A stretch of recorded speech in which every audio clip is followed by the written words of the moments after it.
आपने कभी सोचा है कि अगर डायनासोर इतने ताकतवर थे तो वो अचानक गायब कैसे हो गए? करोड़ों साल तक धरती पर सिर्फ उनका ही राज्य था। विशाल शरीर, खतरनाक दांत और ऐसी ताकत जिसका कोई मुकाबला नहीं था। जंगलों से लेकर मैदानों तक हर जगह उनका कब्जा था। छोटे जीव उनके सामने कुछ भी नहीं थे। लेकिन कुदरत हमेशा एक जैसी नहीं रहती। एक दिन आसमान में कुछ अजीब सा दिखने लगा। एक चमकता हुआ आग का गोला जो हर पल बड़ा होता जा रहा था। पहले तो किसी ने ध्यान नहीं दिया, लेकिन धीरे धीरे वो सीधा धरती की तरफ बढ़ने लगा। उसकी रफ्तार इतनी तेज थी कि कुछ ही पलों में सब कुछ बदलने वाला था। और फिर धमाका इतना भयानक कि धरती का संतुलन ही हिल गया।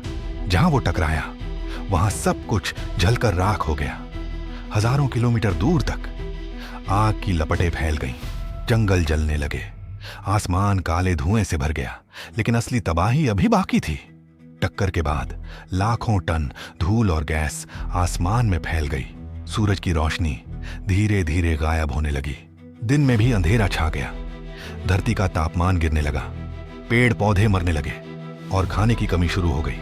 अब सबसे ताकतवर जीव भी कमजोर पड़ने लगे थे।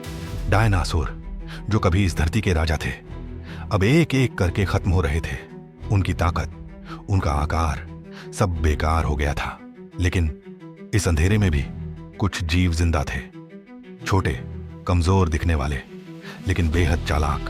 वो जो छिप सकते थे, जो कम खाने में जी सकते थे, जो अंधेरे में भी सरवाइव कर सकते थे। हाँ, वही छोटे स्तनधारी जीव।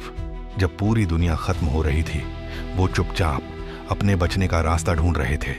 धीरे धीरे जब हालात ठीक होने लगे तो वही छोटे जीव बाहर आए। अब ना कोई विशाल शिकारी था, ना कोई डर।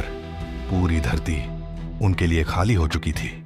और यहीं से शुरू हुआ एक नया युग, स्तनधारियों का युग। लाखों सालों में उन्होंने खुद को बदलना शुरू किया। कुछ पेड़ों पर चढ़ने लगे, कुछ दौड़ने लगे, कुछ पानी में रहने लगे।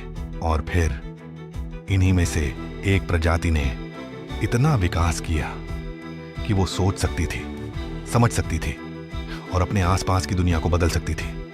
इंसान। लेकिन क्या ये सच में अंत था, या फिर डायनासोर पूरी तरह खत्म नहीं हुए? क्योंकि आज भी आसमान में उड़ते हुए कुछ जीव उनकी याद दिलाते हैं। जानेंगे हिस्ट्री ऑफ अर्थ पार्ट 15 में।